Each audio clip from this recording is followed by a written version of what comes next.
میرے پیارے آقا صلی اللہ تعالی علیہ وسلم کے پیارے دیوانوں، ہم اور آپ آج حضرت مخدوم سمنہ رحمۃ اللہ تعالی علیہ کے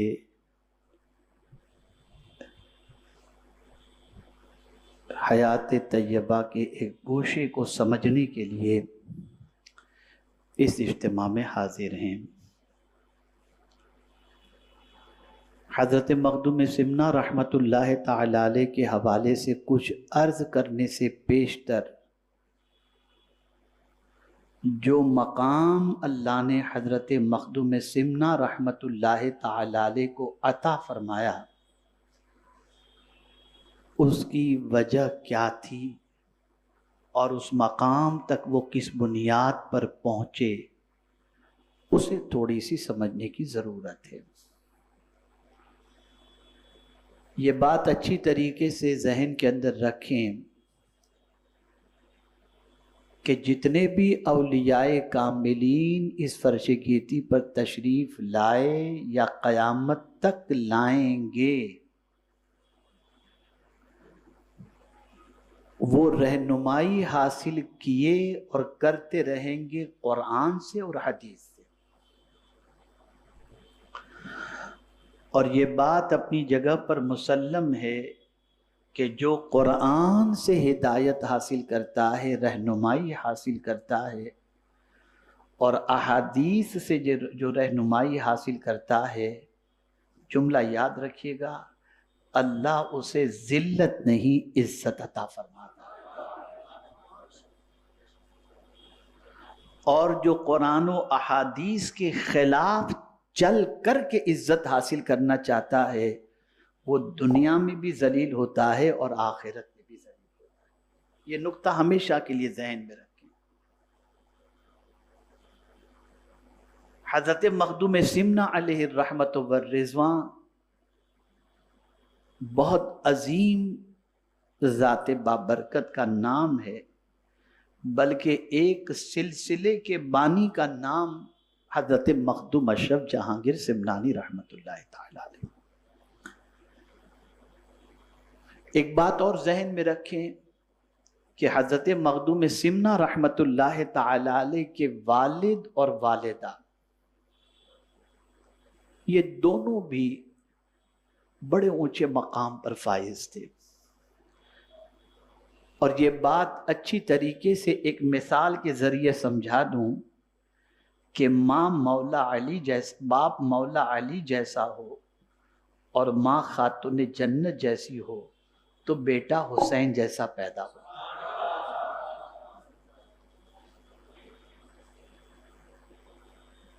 سب سے زیادہ اس وقت ضرورت جو ہے نا، نسل کی فکر کرنے کی بجائے اصل کو فکر کرنے کی ضرورت ہے۔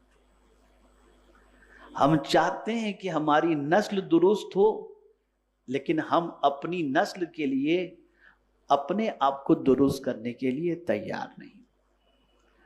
اصل درست ہو جائے تو نسل درست ہو جائے گی۔ میں نے کہیں کسی خطیب سے کہا تھا کہ کب تک آپ اصلاح معاشرہ کانفرنس کرتے رہو گے، ایک کانفرنس اصلاح ذات کی بھی تو کریں۔ اس لیے کہ قرآن نے تو یہ کہا ہے قو انفسکم، اور ہم ساری دنیا کو جہنم سے بچانے کے لیے نکلے، اور ہمارا حال کیا ہے ہم ہی جانتے ہیں۔ خیر، میں سمجھاؤں حضرت مخدوم سمنہ علیہ الرحمہ کے والد کے حوالے سے کچھ بتا دوں اور ان کی والدہ کے حوالے سے۔ میرے پیارے آقا صلی اللہ علیہ وسلم کے پیارے دیوانوں، حضرت مخدوم سمنہ علیہ الرحمہ کے والد کا نام تھا سلطان سید ابراہیم سمنانی۔ یہ ایران کے فرما روا تھے، بادشاہ تھے، لیکن عادت دیکھیے، مبلغین سے بھی میں گزارش کروں گا غور سے سنیے اس کو۔ کیا تھے وہ؟ بولیے۔ بادشاہ تھے، فرما روا تھے۔ ذوق سے انسان پہچانا جاتا ہے، شوق سے انسان پہچانا جاتا ہے، دوستوں سے انسان پہچانا جاتا ہے۔ کسی کی فکر کیسی ہے اس کا اندازہ لگانا ہو تو اس کی دوستی کس سے ہے اس سے آپ اندازہ لگا سکتے ہیں۔ حضرت امام اعظم ابو حنیفہ رحمت اللہ تعالی علیہ سے کسی نے پوچھا کہ مجھے اللہ والوں کی صحبت نصیب ہو جائے، توجہ چاہوں گا، اللہ والوں کی صحبت نصیب ہو جائے اس کے لیے مجھے کیا کرنا چاہیے؟ تو یہ نہیں فرمایا کہ تلاش کرو، فرماتے تم متقی بن جا، تجھے ولیوں کی صحبت نصیب ہو جائے، یہ فرمایا۔ تو اب آپ کا مزاج جب اللہ سے ڈرنے کا بن جائے گا تو آپ ایسوں کی ہی سنگت پسند کریں گے جو اللہ سے ڈرنے والے ہوں، اور مزاج ہی کے اندر فطور ہو تو پھر اللہ ہی خیر فرمائے، کیا کہنا، اللہ ہی خیر فرمائے۔ اب دیکھیے حضرت مخدوم سمنہ علیہ الرحمہ کے والد سلطان سید ابراہیم سمنانی رحمت اللہ تعالی علیہ ایران کے فرما روا تھے۔ اب دربار میں بادشاہ کے، آج بہت سارے بادشاہ گزرے ہیں تو کوئی پتہ نہیں چٹکلے چھوڑنے والے کو بٹھاتا، کوئی کس کو بٹھاتا، کوئی کس کو بٹھاتا، لطائف کے دور چلتے، عیاشی اور شراب کے دور چلتے، لیکن فکر دیکھی حضرت مخدوم سمنہ علیہ الرحمہ کی، ان کے دربار میں بھیڑ کن لوگوں کی زیادہ لگی رہتی، اس سے سمجھ میں آئے گا۔ تو فرمایا گیا ان کا دربار فضلائے عصر اور علماء وقت سے آباد تھا، کہ ان کے دربار میں علماء کا جھمگھٹا رہتا، اور اس دور کے جو بڑے بڑے فاضل ہوتے ان کا دربار اس سے بھرا پڑا رہتا۔ خود سلطان ایک صوفی مشرف بادشاہ تھے، صوفی تھے لیکن بادشاہ سے بھی مشرف تھے۔ یہ دونوں بڑی عجیب چیزیں ہیں، صوفی بھی ہو اور بادشاہ بھی، یہ دونوں بڑی عجیب چیز ہیں۔ صوفی تو زاہد فی دنیا کو کہتے ہیں، اور بادشاہت ایک الگ چیز ہے، لیکن حقیقت میں اگر دیکھا جائے تو صوفی ہی کو بادشاہ بننے کا حق ہے، حقیقت میں۔ اس کو میں سمجھا سکتا ہوں واقعات کی روشنی میں، لیکن مجھے تھوڑی تاخیر ہو گئی اس لیے کہ میں تقریباً عصر کے بعد سے میٹنگ میں لگا ہوں، اور ابھی اجتماع کے بعد بھی ایک میٹنگ اور باقی ہے۔ خیر، اسی کے ساتھ ساتھ بادشاہ وقت ہیں، فرما روا ہیں ایران کے، لیکن آپ زہد و تقوی میں بھی کامل تھے، اور عمر زیادہ ہو چکی تھی، فکر تھی کہ میری بادشاہت میرے بعد میرا بیٹا سنبھالے، کاش اللہ مجھے کوئی بیٹا عطا فرما دے۔ نیت دیکھیے، خود زاہد تھے، متقی تھے، پرہیزگار تھے، اور رعایا کو سب سے زیادہ انصاف دینے والوں میں سے تھے، غریب پروری ان کی فطرت تھی۔ اس وجہ سے یہ تمنا تھی کہ میرے بعد کوئی ایسا نہ آئے جو میرے طریقے کے خلاف چلے، اللہ مجھے ایسا بیٹا عطا فرمائے جو بعد میں اس حکومت کو سنبھال سکے، تمنا تھی۔ اور اسی لیے یاد رکھیں، خالی بیٹے کی تمنا کبھی نہیں کرنی چاہیے، فکر حضرت ابراہیم علیہ السلام کو اپناتے ہوئے رب ہب لی من الصالحین کی فکر رکھنی چاہیے کہ اللہ مجھے نیک بیٹا عطا فرماؤ۔ بیٹے کی آرزو تھی۔ ایک رات وہ سو رہے تھے، حضرت سلطان سید ابراہیم سمنانی رحمت اللہ تعالی علیہ، خواب میں حضور صلی اللہ علیہ وسلم کی زیارت نصیب ہو،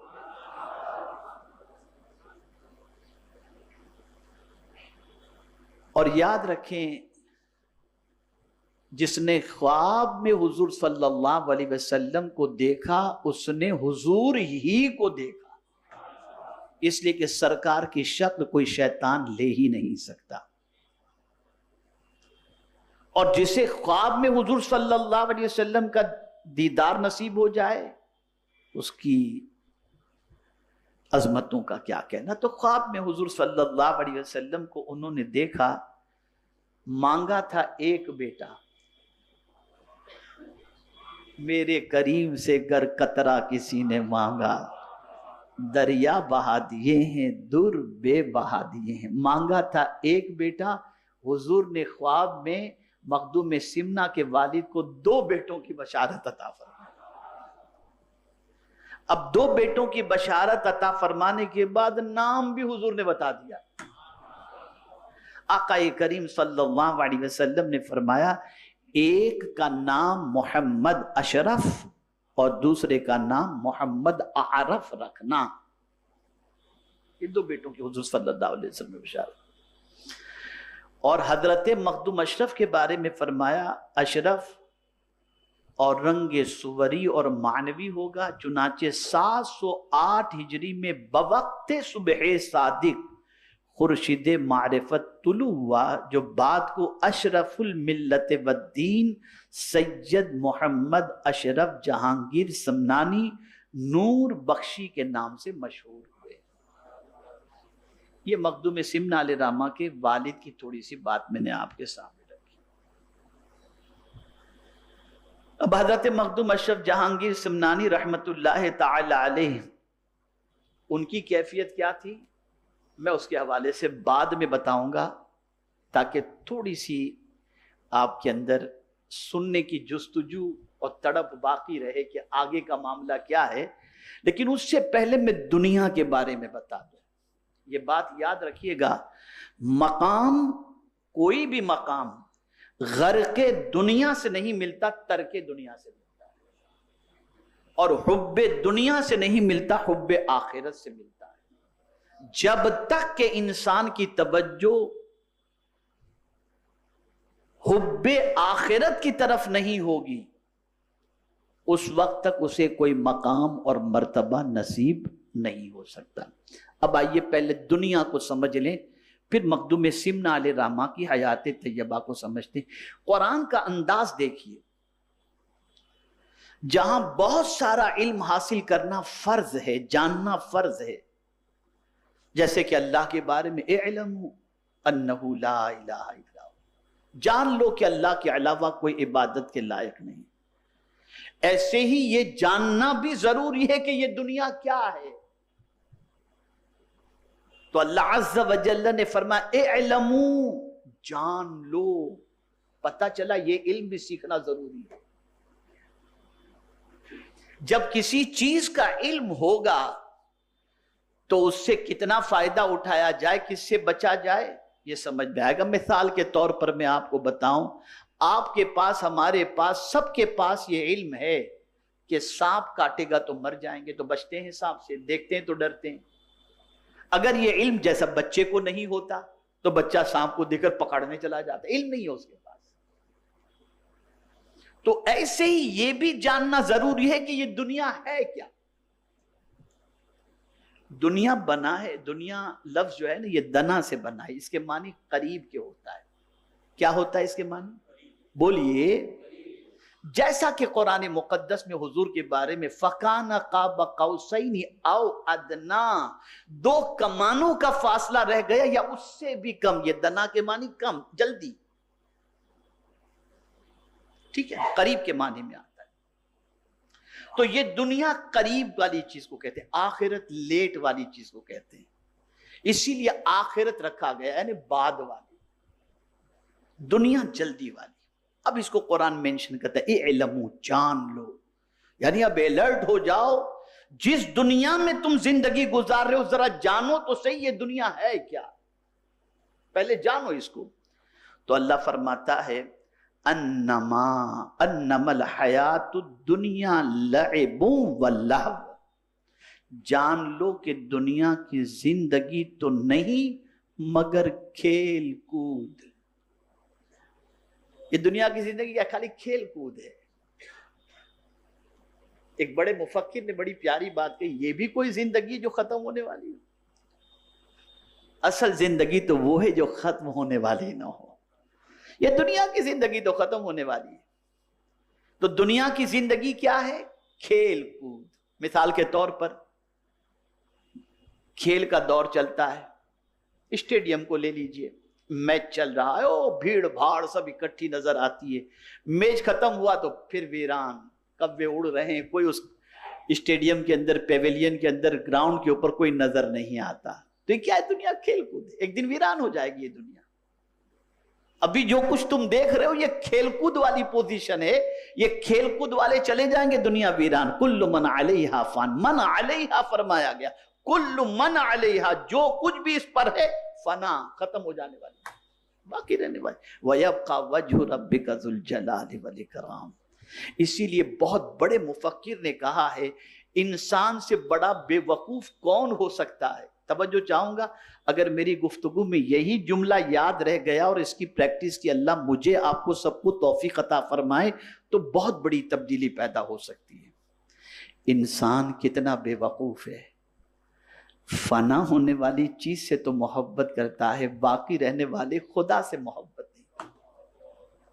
کتنا بے وقوف ہے.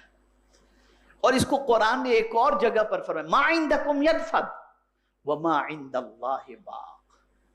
جو کچھ تمہارے پاس ہے سب ختم ہو جائے گا، فنا ہو جائے گا، کوئی چیز باقی نہیں رہے گی. لیکن جو کچھ اللہ کے پاس ہے وہ باقی رہنے والا ہے، وہ کبھی ختم نہیں ہو سکتا. تو پہلی چیز دنیا کے بارے میں قرآن نے کیا بتائی؟ یہ دنیا کیا ہے؟ کھیل کود. آگے کیا فرمایا؟ وزینہ. اور یہ دنیا زینت ہے، اس کے اندر آرائش ہے، خوبصورتی ہے. اور یہ خوبصورتی کیا ہے؟ کیوں ہے؟ اللہ نے یہ زمین پر خوبصورتی کبھی ہم آبشار دیکھتے ہیں، یعنی وہ جو کہتے ہیں نا نائگرا فال وغیرہ، فال دیکھنے کے لیے لوگ یہاں سے جاتے ہیں، پنجگنی جاتے ہیں، کوئی کہاں جاتا ہے، کوئی کہاں جاتا ہے، لوناوالا جاتا ہے، خالی فال دیکھنے اور نہانے کے لیے. ساری چیزیں ہوتی ہیں. کتنا اچھا منظر ہے، کبھی گارڈن دیکھا، کبھی سورج کو ڈھلتے دیکھا، نکلتے دیکھا تو کہتے ہیں کتنا خوبصورت ہے. لیکن یہ ساری چیزیں کیوں ہیں؟ اللہ نے یہ خوبصورتی کیوں رکھی؟ قرآن سے پوچھو نا، کیوں رکھی اللہ نے؟ تو اللہ فرماتا ہے اِنَّا جَعَلْنَا مَا عَلَى الْأَرْضِ زِينَةً لَهَا لِنَبْلُوَهُمْ أَيُّهُمْ أَحْسَنُ عَمَلًا. ہم نے یہ جو کچھ بھی خوبصورتی رکھی ہے زمین کے اوپر، یہ سب اس لیے ہے کہ آزمایا جائے کہ کون ہے جو سب سے اچھا عمل کرتا ہے.